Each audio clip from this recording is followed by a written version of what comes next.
messieurs, bonjour, bienvenue dans Information, le magazine de présentation des formations de l'Université catholique de Lille. Aujourd'hui, nous allons parler d'un nouveau diplôme universitaire, le DU Management socio-technique de la performance énergétique.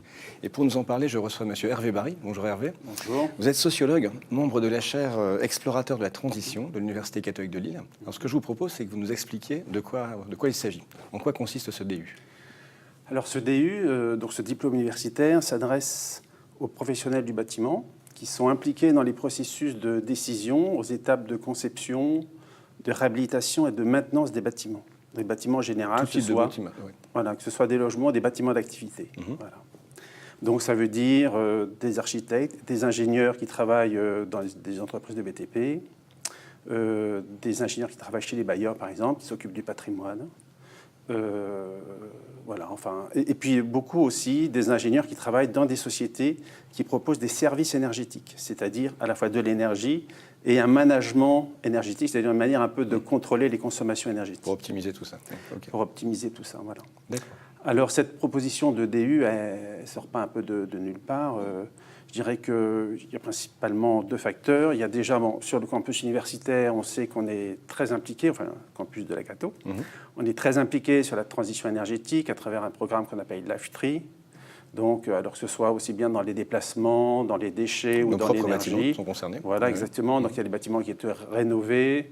Il y a beaucoup de solutions techniques qui sont à la fois appliquées et aussi expérimenté. Bref, c'est un terrain un peu d'expérimentation et de développement, tout ça dans le but de la transition énergétique.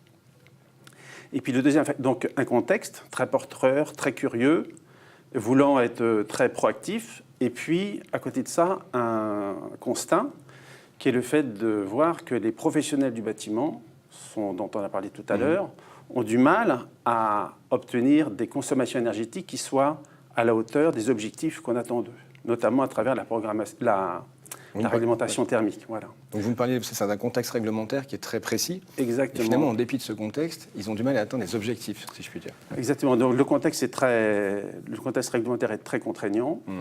D'autre part, on a aujourd'hui des dispositifs techniques, donc de chauffage, de ventilation, de climatisation, de management de l'énergie, l'électricité, etc., qui sont très nouveaux, très performants, très connectés.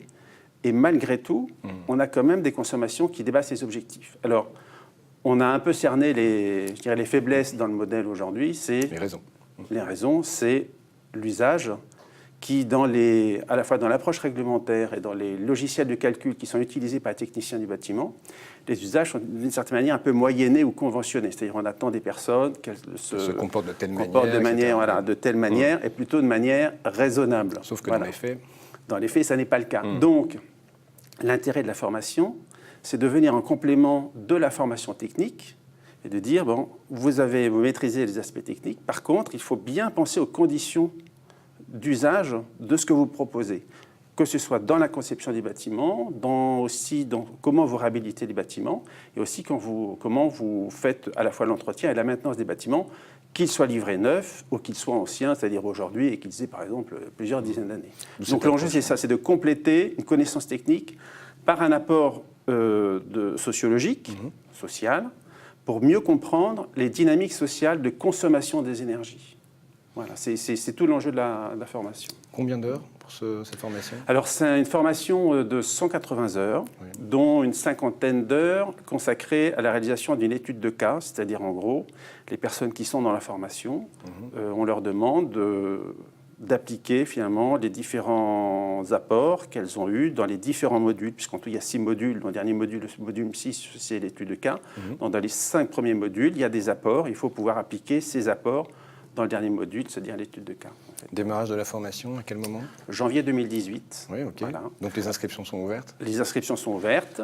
Alors, il faut faire attention, il y a une deadline à mi-novembre. D'accord. Donc, une fenêtre d'inscription qui est... Et on s'inscrit par le biais du site de l'université? Exactement. Voilà, donc les gens retrouvent un support. Et puis bon, c'est fléché, exactement. Une formation importante, c'est que... Sur combien de temps, pardon, les 180 heures vont se dérouler?